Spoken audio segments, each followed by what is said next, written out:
Bem-vindo ao Papo Espírita, a espiritualidade na sua vida. Olá a todos, sejam bem-vindos. Este é o programa Papo Espírita. Hoje vamos conversar sobre a obra e a vida do médium Chico Xavier. Foi considerado o maior psicógrafo de todos os tempos, com 539 livros psicografados. Aos 4 anos de idade, Chico já via e ouvia os espíritos e conversava com eles. Para falar um pouco mais sobre a vida de Chico Xavier, nós trouxemos um convidado especial que conviveu com Chico nos anos 80, Geraldo Lemos Neto. Tudo bem, Geraldo? Seja muito bem-vindo. Tudo bem, Ana Cristina? Um prazer estar com vocês no Papo Espírita. Miriam, Thelma, é uma alegria. Geraldo, você conviveu com o Chico, tem muitas histórias, tem muitos vídeos gravados na internet, né, nos seus canais sobre Chico Xavier, e você é de família espírita, conheceu a doutrina desde muito cedo, a sua família materna conhecia Chico lá em Pedro Leopoldo, né, e você desenvolveu com ele uma grande amizade. Então, explica para nós quem foi Chico Xavier. Olha, Chico Xavier, para nós que convivemos com ele de forma muito próxima, não deixou de ser um familiar querido, porque ele nos colocava tanto à vontade, com a sua simplicidade, com a sua humildade, que por vezes a gente esquecia quem ele era, né? A importância daquele homem que estava ali ao nosso lado durante 21 anos. Eu o conheci há 41 anos atrás, em 1981. Eu tinha 19 anos de idade. E desde então nós desenvolvemos assim uma proximidade muito grande. Depois essa proximidade se tornou mais ainda efetiva com as relações familiares, tanto de minha parte quanto da minha primeira esposa, e passei a me hospedar na casa dele. Por isso que eu digo, ele era um homem, acima de tudo, extremamente humilde e simples.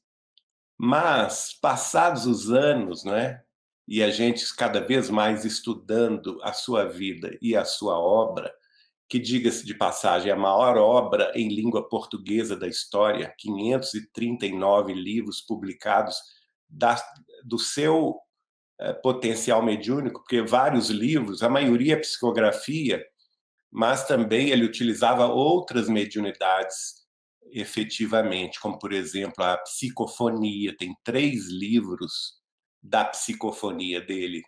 A intuição, quando ele, por exemplo, respondia a entrevistas, ele sempre falava que estava recebendo a orientação direta do Espírito de Emmanuel e respondendo a essas questões pelo Espírito de Emmanuel, portanto, a mediunidade de intuição, a mediunidade de clarividência e clareaudiência dos espíritos, que geralmente ele empregava quando recebia os poetas consagrados da língua portuguesa, tanto brasileiros quanto de Portugal, em que ele dizia que ouvia os poetas declamando as suas poesias, ouvia-as e anotava, não é? Então, um homem que tinha todas as faculdades mediúnicas catalogadas por Allan Kardec no Livro dos Médiuns, e, sem dúvida nenhuma, pela potencialidade do que ele fez e realizou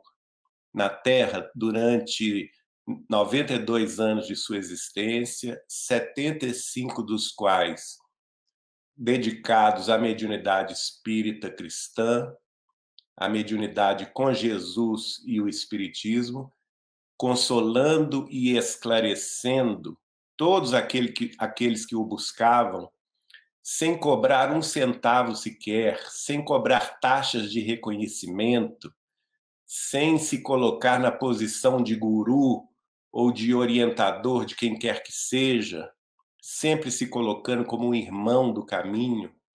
Hoje eu tenho convicção de que Chico Xavier é o apóstolo consolador, aquele que veio restaurar a palavra do Cristo e as ações que se espera de todo cristão. Thelma, você tem com certeza perguntas para falar, para fazer para o Geraldo. Eu estava aqui escutando o Geraldinho, né, que todo mundo costuma chamá-lo assim, e ele colocando a vivência de Chico, eu até lembrei uma coisa que aconteceu comigo, porque eu tive por 3 vezes em Uberaba, e na hora o pessoal me chamava para ir lá no centro, né, onde o Chico estava, só que estava tão cheio, aí eu pensava assim, mais uma para ir, né, perturbar, tumultuar e tudo, e acabei não indo, infelizmente para mim. E aí eu falei, poxa vida, perdi a oportunidade de, pelo menos, ouvir uma palestra e estar lá junto. E até uma amiga minha que foi no túmulo onde o Chico está enterrado, e o resto dos mortais, né? Ela falou, Thelma, é uma energia tão grande, eu chegando lá, sentindo que a gente se sente bem, se sente confortável só, né, nas imediações lá do túmulo. Então, assim, eu perdi essa oportunidade. Mas aí eu peguei para mim, quando eu tive a oportunidade de conhecer Divaldo, outros, eu não esperei 2 vezes, já fui, já fiquei presente, já cumprimentei. Então, assim, é perder a oportunidade de pelo menos sentir o ambiente. Eu, infelizmente, perdi essa oportunidade. Mas, Geraldinho, eu gostaria de que, colocando em relação às publicações do Chico Xavier, através de todos esses mentores, esses escritores, né? E essas obras, né, trazidas no plano espiritual, ela foi a tônica do trabalho de Chico? Sim, a psicografia foi a tônica. Inclusive, tem um caso muito interessante, que eu escrevi uma biografia sobre ele, que chama-se Chico Xavier, Mandato de Amor, em homenagem aos 65 anos de mediunidade que ele comemorou em 1992. Essa biografia foi publicada pela União Espírita Mineira na ocasião. E lá nós utilizamos de algumas entrevistas dele próprio, né? Em que ele próprio contava sobre sua vida, e pela primeira vez nós revelamos ao mundo que durante 3 ou quase 4 anos consecutivos, do final da década de 40 até o início da década de 50, o Chico Xavier resolveu experimentar se ele tinha a mediunidade de materialização dos espíritos. E entrevistamos pessoas que estiveram nessas reuniões de materialização nesses 3 anos e meio, quase 4 anos.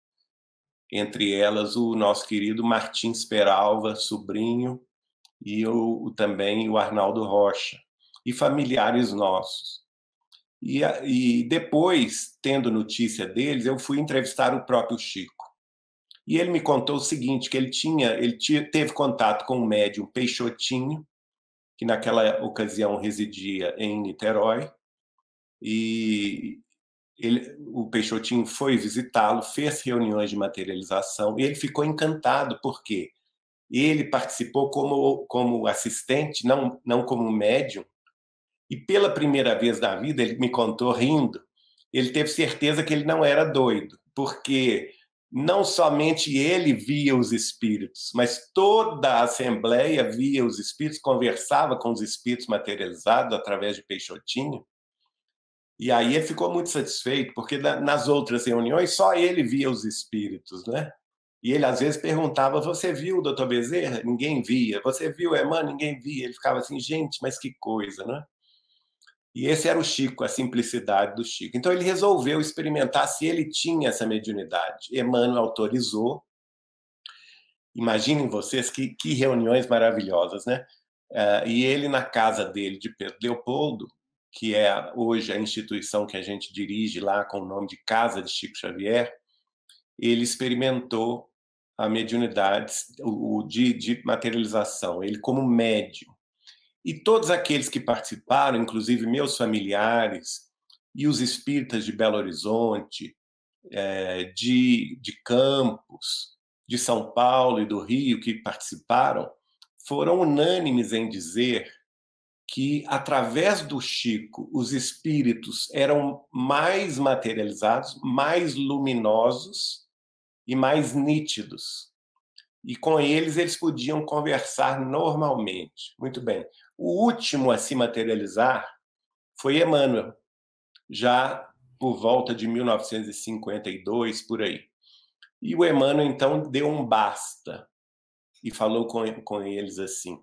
A palavra de Emmanuel está descrita tanto por Martins Peralva quanto por Arnaldo Rocha neste livro que eu organizei. E mais ou menos o Emmanuel diz o seguinte: a partir de hoje, o médium Xavier está proibido de se dedicar à mediunidade e materialização, por uma razão muito simples. A materialização ela pode deslumbrar alguns poucos olhos e até mesmo beneficiar alguns poucos doentes da carne com a cura do corpo físico. Mas somente o livro é a chuva de bênçãos que pode fertilizar o campo imenso das necessidades humanas, dessedentando a sede de esclarecimento do povo e também dando-lhes o pão vivo do alimento espiritual para os séculos vindouros. Porque o livro fica, não é? Veja bem, aqueles que participaram das reuniões de materialização, todos eles já desencarnaram, à exceção de uma senhora do Rio de Janeiro que está viva na Terra ainda. Agora, os outros todos já desencarnaram. Então, fica a palavra deles, o sim pelo não, a dúvida, não é? Ao passo que o livro não, o livro está aí. Como vocês já mencionaram aí no início, e nós catalogamos lá na Casa de Chico Xavier de Pedro Leopoldo, já são 539 livros publicados da mediunidade de Chico Xavier.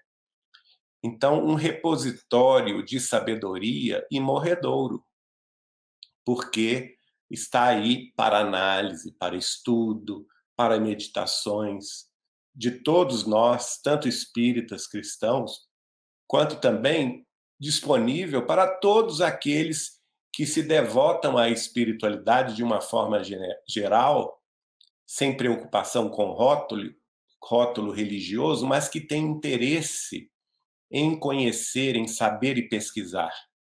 Então... E, Geraldo, essa obra dele, ela é tão vasta, porque ela vai de romances, para quem quer se aventurar, né, na doutrina espírita de uma forma mais leve. Ela vai na obra de André Luiz, que a medicina está estudando, né? E você faz parte do livro, você escreveu o prefácio, né, do livro Psiquiatria Iluminada, que são textos, né, artigos de médicos baseados na obra de André Luiz. Ela tem poemas, né? A obra dele também tem poemas. Então, ela é vastíssima, né? Para todo tipo de leitor, não é? E de interessado. Exato. Quando, alguns anos atrás, já há bastante anos atrás, o organizador do Congresso Espírita de Uberaba nos convidou para falar sobre isto, ele nos deu esse tema, a obra de Chico Xavier na literatura. Então, eu fui pesquisar. Primeiro, eu tinha que me aprofundar na literatura para depois classificar a obra de Chico. E dentro da literatura, nós temos 3 gêneros, né? E vários subgêneros na literatura.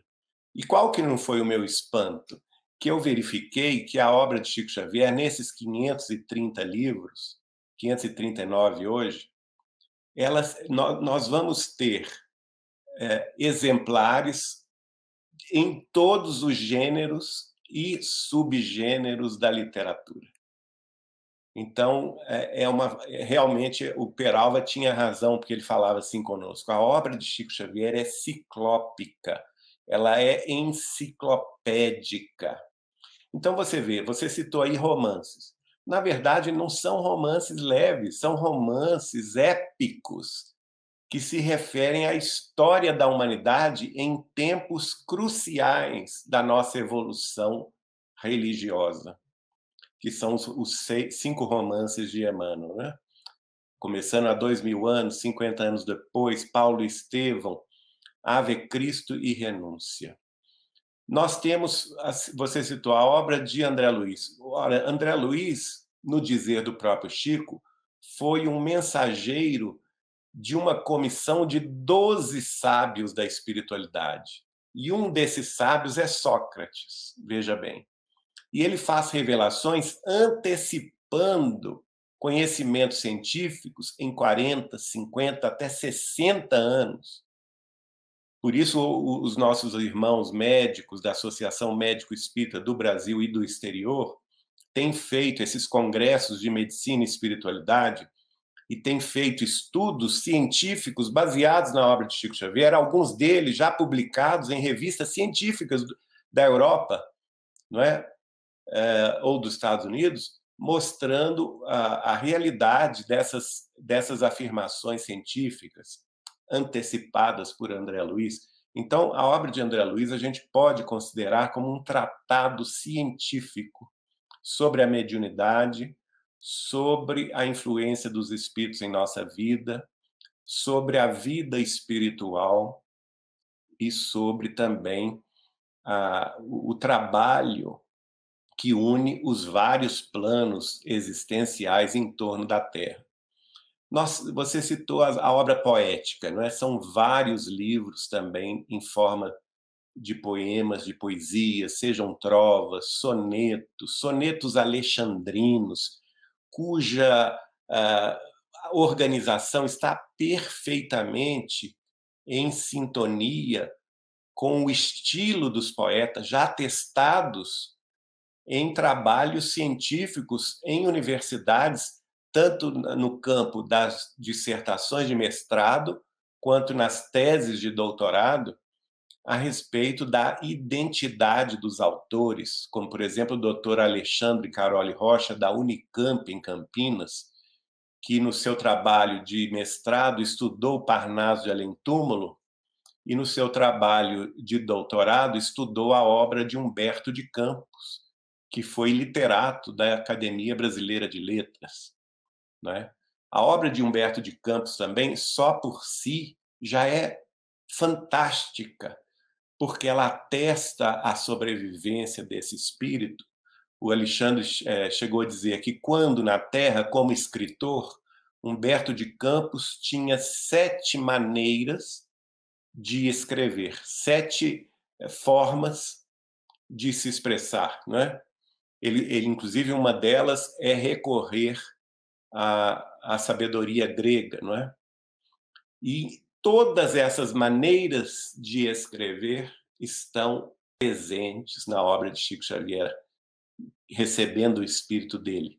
Isso está dentro do trabalho, da tese de doutorado dele em literatura, veja bem, né? E nós temos outras também vertentes, por exemplo, Emmanuel. Emmanuel vai escrever 2 tipos de ensaios.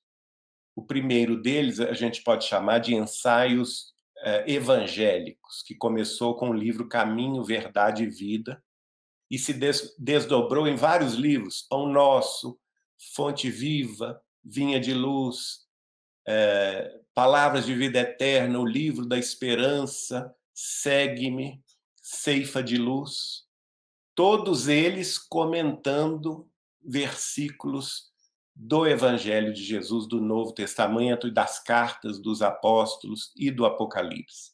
Né?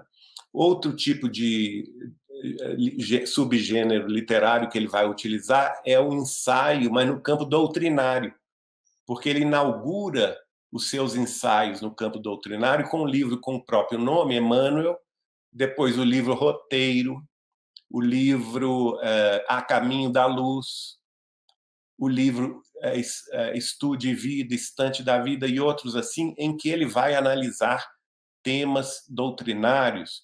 Por exemplo, na série que ele escreve sobre a cada 100 anos de comemoração de um livro de Allan Kardec, ele publica um livro. Por exemplo, nos 100 anos do Livro dos Espíritos, ele escreve Religião dos Espíritos. Nos 100 anos do Livro dos Médiuns, ele publica Seara dos Médiuns. Nos 100 anos do Evangelho segundo o Espiritismo, ele e outros espíritos, Bezerra de Menezes, dentre outros, publicam O Espírito da Verdade. Nos 100 anos do Céu e o Inferno, eles publicam Justiça Divina, né? Então, tudo dentro desse ensaio doutrinário, dentro da doutrina, dos princípios básicos da doutrina dos espíritos. E uma obra fantástica também, que é a obra dos espíritos comuns, que eram aqueles que desencarnaram em acidentes, em incêndios ou em afogamentos, muitas das vezes muito jovens ainda, e que, através de Chico Xavier, voltaram para conversar com seus parentes, consolando-os e atestando para eles que a vida continuava. E eu, por exemplo, participei mais de 20 anos dessas reuniões em Uberaba, no Grupo Espírita da Prece, em que a reunião começava às 8 da noite e não tinha hora de terminar. Às vezes ia até às 4 da manhã, com o Chico psicografando sem parar. E, em média, além da mensagem do benfeitor espiritual, que sempre era a última, o Chico recebia 10 mensagens consoladoras para esses parentes que muitas vezes o Chico nem conhecia, dando detalhes de identificação espiritual inquestionáveis, o nome de parentes, de avós, de bisavós, os apelidos com que o desencarnado era chamado, as conversas que o desencarnado teve com a mãe, com o pai, com os irmãos antes de morrer, a descrição do acidente ou da morte violenta pela qual ele passou. Então, as famílias saíam, e a maioria das famílias nem espíritas eram, diga-se de passagem. As famílias saíam de lá absolutamente convencidas da realidade do fenômeno e da realidade de que a vida continuava. Então, esse outro grupo de livros aí, que talvez somem mais de 150 livros, reúne essas mensagens que eu diria de espíritos comuns, como nós, e que vão conversando com os seus parentes na Terra e mostrando a eles a vida espiritual, não é? Então, há muito que conhecer, que estudar sobre a obra de Chico Xavier. Miriam, com você. Sua vez de perguntar. Nossa, é tão bom ouvir.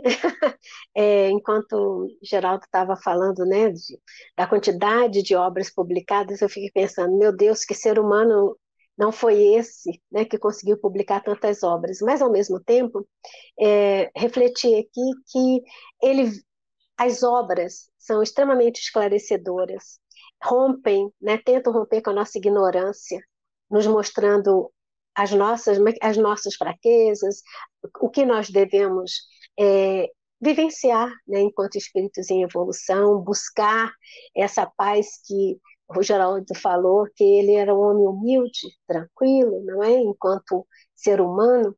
E também me lembrei um pouquinho mais anteriormente a Allan Kardec e percebi que tanto Allan Kardec quanto Chico nos trouxeram uma imensidão de luz para que a gente pudesse se esclarecer, para que a gente pudesse compreender melhor a nossa natureza, né, o nosso destino enquanto humano, mas ao mesmo tempo, né, eles tiveram uma vida muito difícil no sentido de dos ensinamentos gerarem aqueles ainda que não entendiam, gerarem certo constrangimento, né, certas atitudes que, de certa forma, eram contrárias ao que estava se trazendo. A minha pergunta é assim, Geraldo, depois que falei demais, né, eu quero te ouvir, não falar. Allan Kardec e Chico Xavier não é pura coincidência. Um abriu, né, os esclarecimentos e o outro prossegue.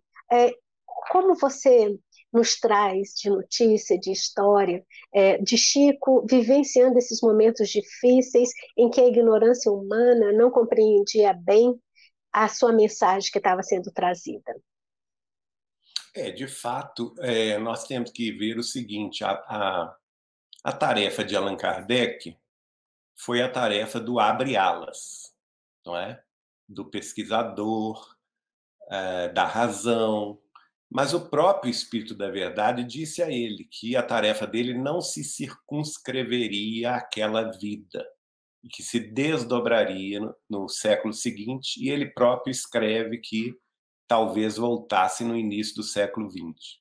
Então há uma sintonia perfeita entre a obra de Kardec e a obra de Chico, porque se Kardec foi, sem dúvida nenhuma, o bom senso encarnado, estabelecendo os princípios básicos da doutrina dos espíritos, Chico Xavier foi o exemplificador desses princípios. Foi quem os vivenciou na sua plenitude, não é? Por exemplo, Allan Kardec vai pesquisar e lançar o primeiro tratado científico sobre a mediunidade e a influência dos espíritos em nossa vida, que é o Livro dos Médiuns, em que se classificou ali os vários tipos de mediunidade. E Chico Xavier veio demonstrar para nós todos os tipos de mediunidade, porque todos eles Chico Xavier possuía, entende? Allan Kardec vai estabelecer as bases morais e éticas do Espiritismo dentro do Evangelho de Jesus, como consolador prometido pelo Cristo, tanto no livro O Evangelho segundo o Espiritismo, quanto no livro A Gênese, os Milagres e as Predições segundo o Espiritismo, especialmente nos seus últimos capítulos, né? Em que ele mostra claramente que o Espiritismo era o consolador prometido pelo Cristo. Ora, quem vai vivenciar essa consolação aliada ao esclarecimento é Chico Xavier. Porque o esclarecimento veio através das mensagens, utilizando todo o seu potencial mediúnico, que hoje estão expressas em 539 livros. Mas a tarefa da consolação, da fraternidade legítima, da solidariedade cristã, ninguém exemplificou mais do que Chico Xavier. Com absoluta renúncia de si mesmo, com total dedicação à renovação do pensamento cristão na Terra pelo Espiritismo, foi Chico Xavier quem demonstrou, consolando as famílias que haviam perdido entes queridos através das mensagens, indo de encontro aos mais pobres, sobrecarregados e aflitos nas periferias, porque isso ele fazia toda semana, todo sábado de tarde, não é? Organizando mutirões de distribuição de alimentos, de brinquedos para as crianças, de presentes de Natal, de benesses para os ancenianos. Por exemplo, todo Natal ele ia à colônia de ancenianos de Goiânia, dirigida por Dona Elba, e era uma alegria. No Dia das Mães, por exemplo, ele levava quitutes, presentes, lembranças aos presos na cadeia de Uberaba. Todo Dia das Mães, o Chico fazia isso, não é? Nas datas festivas, Dia dos Pais, Dia das Mães, Dia das Crianças, Natal, havia aquelas distribuições magníficas que ele acudia o povo mais necessitado, distribuía dinheiro, distribuía remédio, distribuía abraços, beijos, fraternidade pura e simples. E ele costumava dizer para nós, Geraldinho, o Espiritismo é Jesus de novo para o coração do povo. E o que estiver fora disso é conversa fiada. Então, nós temos que ver as duas coisas. O Espiritismo não pode ficar somente na tarefa do esclarecimento, da razão, da leitura dos livros, dos grupos de estudo. Tudo isso é essencial, porque sem conhecimento, sem saber, nós não chegamos a lugar algum.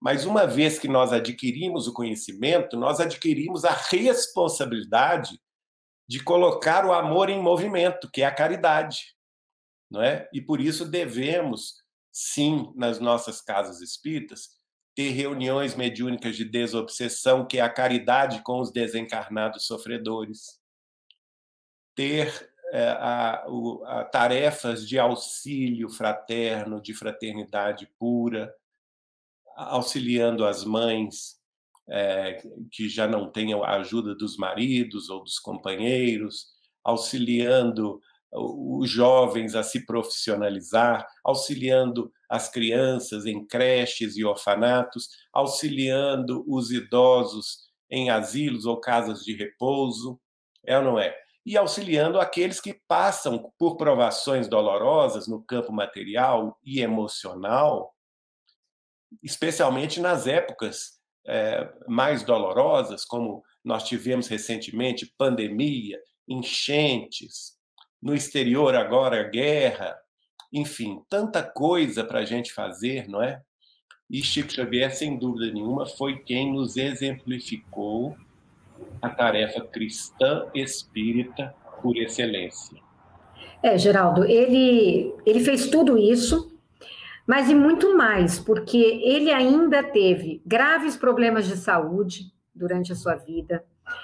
Ele nunca se queixou, nunca deixou que alguma situação o atrapalhasse. Ele foi arrimo de família. Ele sustentou 17 pessoas da família sozinho. Então, ele teve uma vida... Com 3 empregos. Com 3 empregos. Parece que ele passou fome, né, Passou Geraldo? fome. E a gente só foi saber... A gente só foi saber disso, Ana Cristina, que ele passou fome, quando ele pediu licença para dar esse testemunho em Uberaba e pediu pela primeira vez o microfone do Grupo Espírita da Prece, porque ele estava recebendo a visita de 49 integrantes da Fundação Marieta Gaia do Rio, que foi quem o socorreu décadas atrás, quando ele passava fome, e ninguém sabia disso, e ele fez esse testemunho, e ele já tinha, nessa ocasião, 89 anos de idade. E lá em Pedro Leopoldo, ninguém sabia que o Chico passava fome. A minha família, que era espírita e tinha boa condição financeira, não sabia, que eram ligados à fábrica de tecidos da cidade. O próprio Dr. Rômulo, a família de Dr. Rômulo, que era o chefe do Chico na Fazenda Modelo, não sabia que ele passava fome, né? Os espíritas da cidade e os espíritas visitantes também não sabiam que Chico passava fome. E, no entanto, ele passou fome calado durante anos consecutivos, mas sem jamais faltar ao serviço por isso. Então, é natural que o organismo dele... Muita gente fala assim, por que o Chico era tão doente? Porque ele se doou em renúncia extrema a todos nós. Ele não pensou nele, ele pensou na tarefa, ele pensou no Cristo, ele pensou no Espiritismo e ele pensou naqueles que receberiam a consolação e o esclarecimento através dele. Então, ele se colocou no último dos lugares. Por isso, ele sofreu esse impacto. Quando um dia eu perguntei a ele, porque ele teve o primeiro infarto do miocárdio, quando ele completou 50 anos de mediunidade, em 1977. E ele brincou comigo, dizendo que o prêmio que ele recebeu foi um casamento. Eu disse, é mesmo, Chico? Como é que foi isso? É um casamento com uma senhora muito exigente e que apertava o coração dele, que se chamava Dona Angina Pectoris. Né? Então, ele passou a ter, depois do infarto, essa dor da angina, e que o acompanhou até o final da vida, em 2002, quer dizer, de 1977 até 2002. Aí eu perguntei, Chico, mas não é possível isso, você se dá tanto aos outros, será que os espíritos não podiam anular isso? E ele falou, não, meu filho, nem eu permitiria, e jamais eu pediria isto aos espíritos, porque eu acho, sinceramente, que isso foi o impacto que eu recebi da dor das mães, quando elas perdiam os filhos, e quando vinham a Pedro Leopoldo e depois em Uberaba me abraçar, eu funcionava como um mata-borrão, recebendo a angústia delas E eu não tinha direito de pedir a Jesus que tirasse essa angústia do meu coração, porque eu estava solidário com a dor das mães.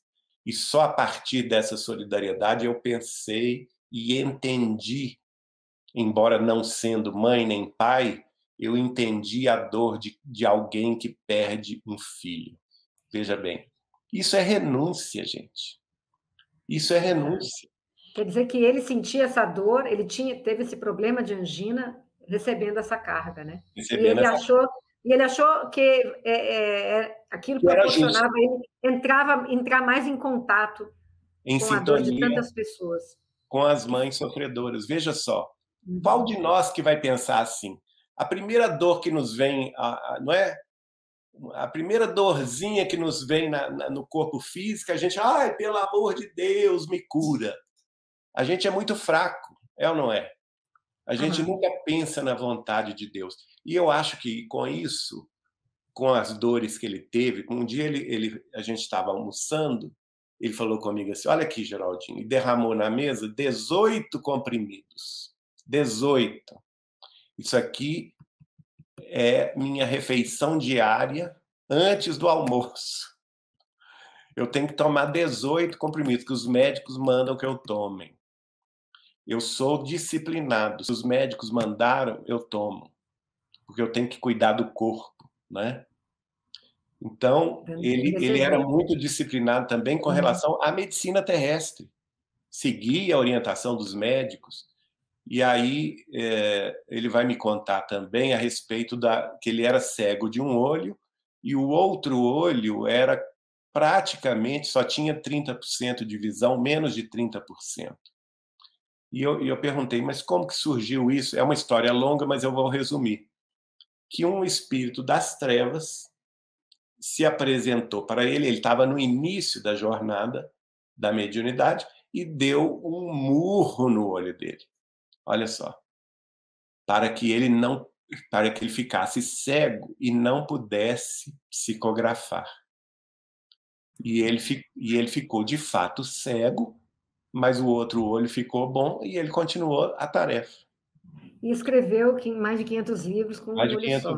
Teve uma outra ocasião também que ele me contou que ele estava com muita dor de cabeça. E o Dr. Bezerra escrevendo através dele. Aí, de vez em quando, ele parava a psicografia e fazia assim, né? Então, o Dr. Bezerra virou-se para ele e falou assim, o que está acontecendo, Chico? Você está sentindo alguma coisa? Eu disse, Dr. Bezerra, estou. Mas o que você está sentindo? Desde manhã cedo eu estou com uma dor de cabeça muito grande. Aí ele levou uma bronca de Dr. Bezerra.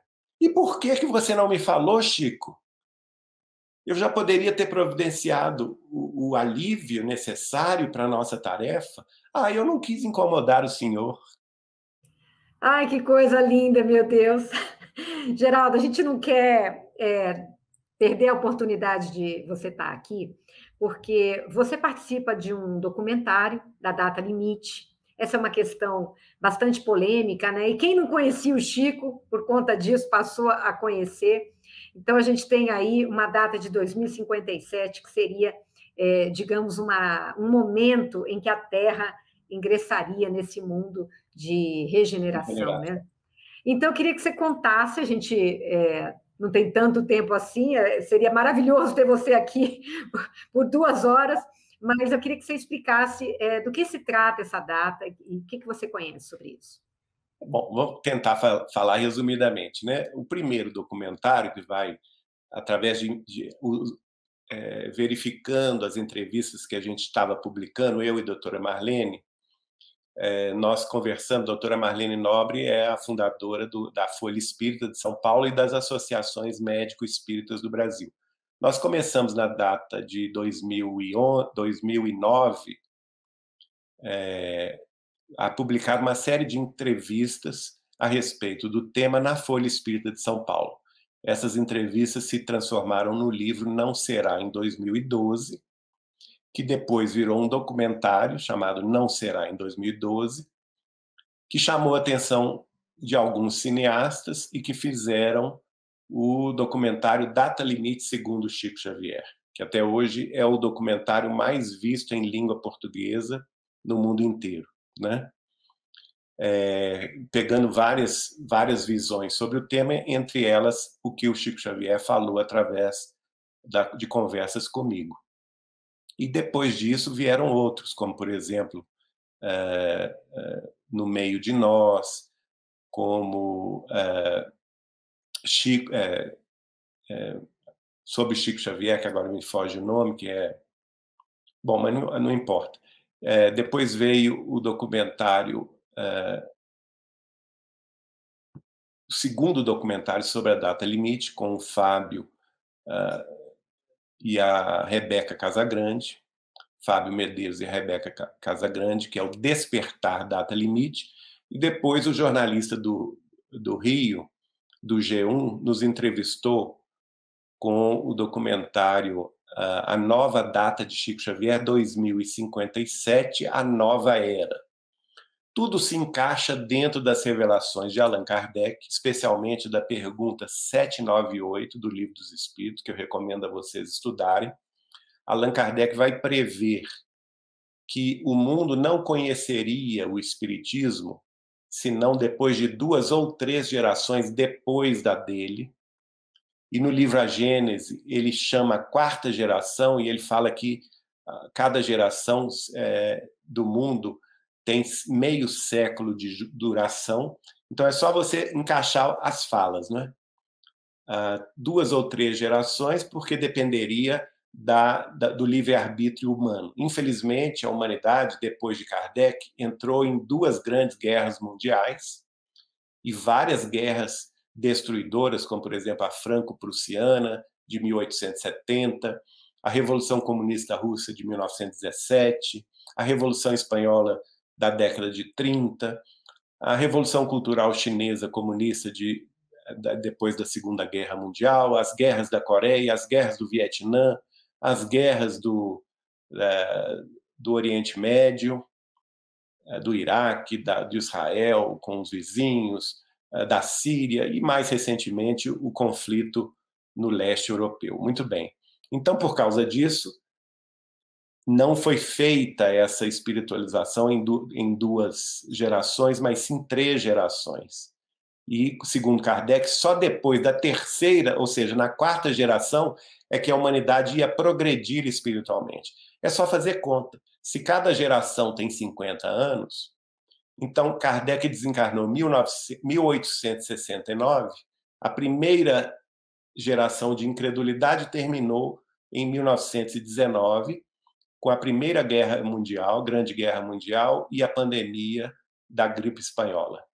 A segunda geração de incredulidade terminou em 1969, depois da Segunda Guerra Mundial, da Guerra das Coreias, da Guerra do Vietnã, com a chegada do homem na Lua.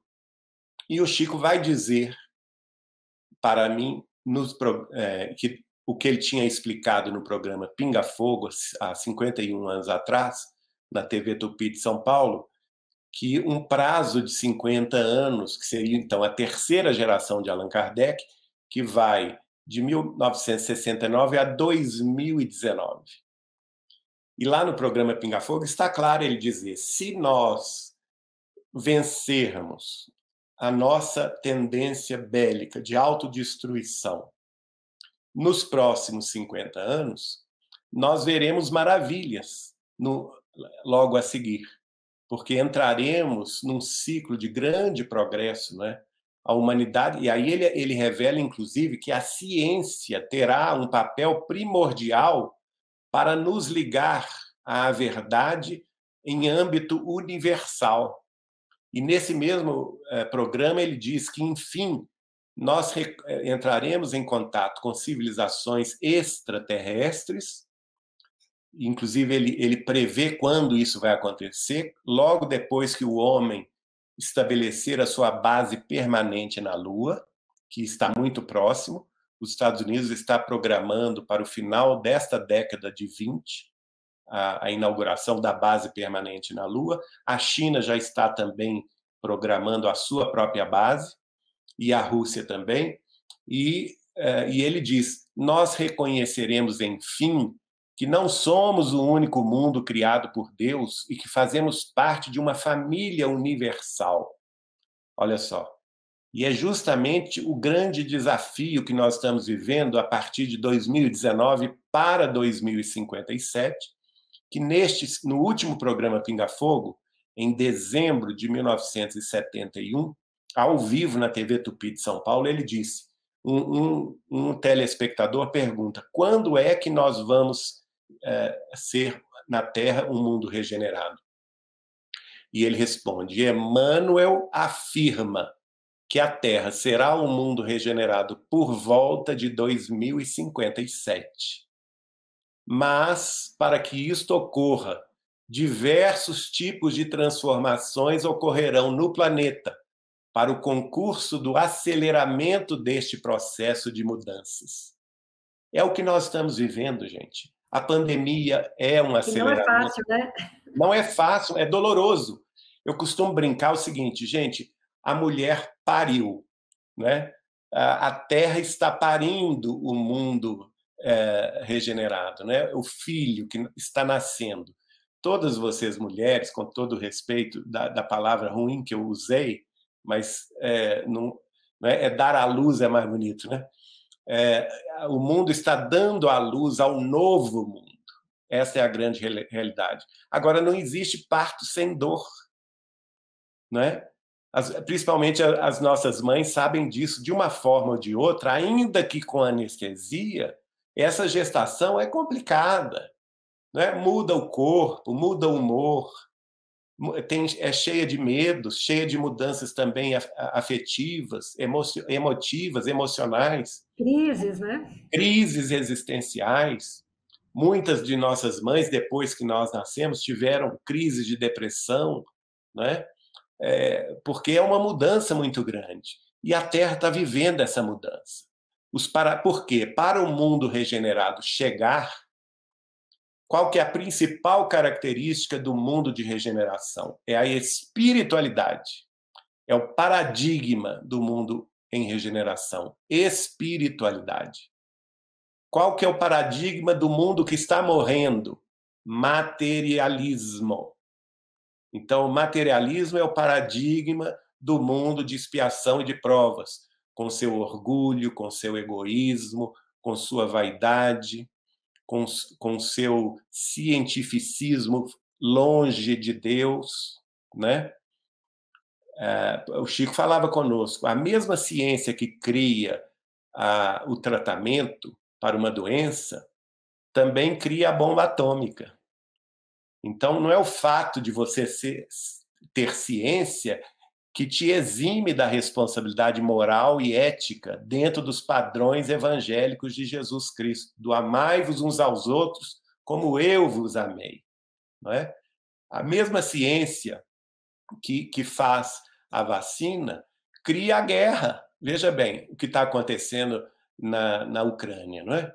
Então, nós temos que definir para o mundo de regeneração uma ciência mais espiritualizada, uma ciência que busque os paradigmas da vida eterna, que busque os paradigmas do espírito imortal e não do corpo físico, que é perecível e dispensável, que vai entender, por exemplo, as doenças não do ponto de vista corporal, mas do ponto de vista das causas profundas da mente, que, em última análise, é o espírito, é o ser espiritual que está ali encarnado naquele corpo, não é?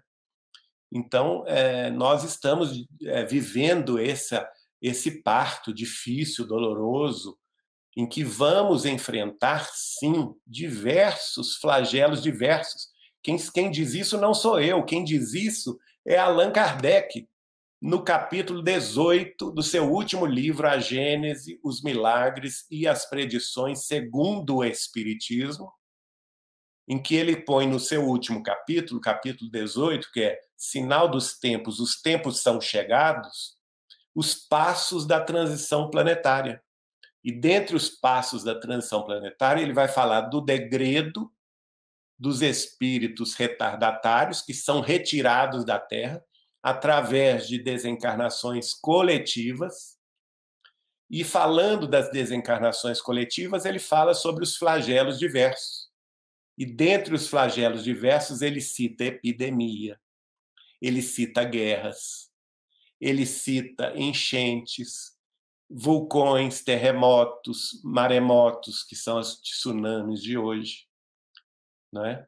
Está tudo lá, né, Geraldo? Tudo lá. Basta que nós tenhamos paciência de estudar e buscar as fontes das informações. Sendo que na obra do Chico Xavier, nós encontramos 199 mensagens, vejam bem, 199 mensagens de vários espíritos, de 18 espíritos, que se referem diretamente a esse processo de transição planetária, que nós também podemos chamar que está dentro do contexto do Apocalipse, não é? Geraldo, a gente está com o nosso tempo aqui, infelizmente, estourado.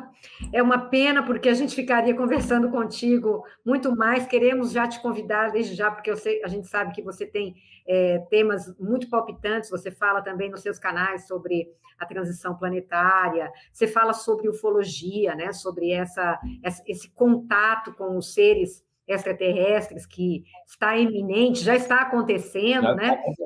Nós estamos querendo te trazer aqui para falar também sobre os outros temas, né?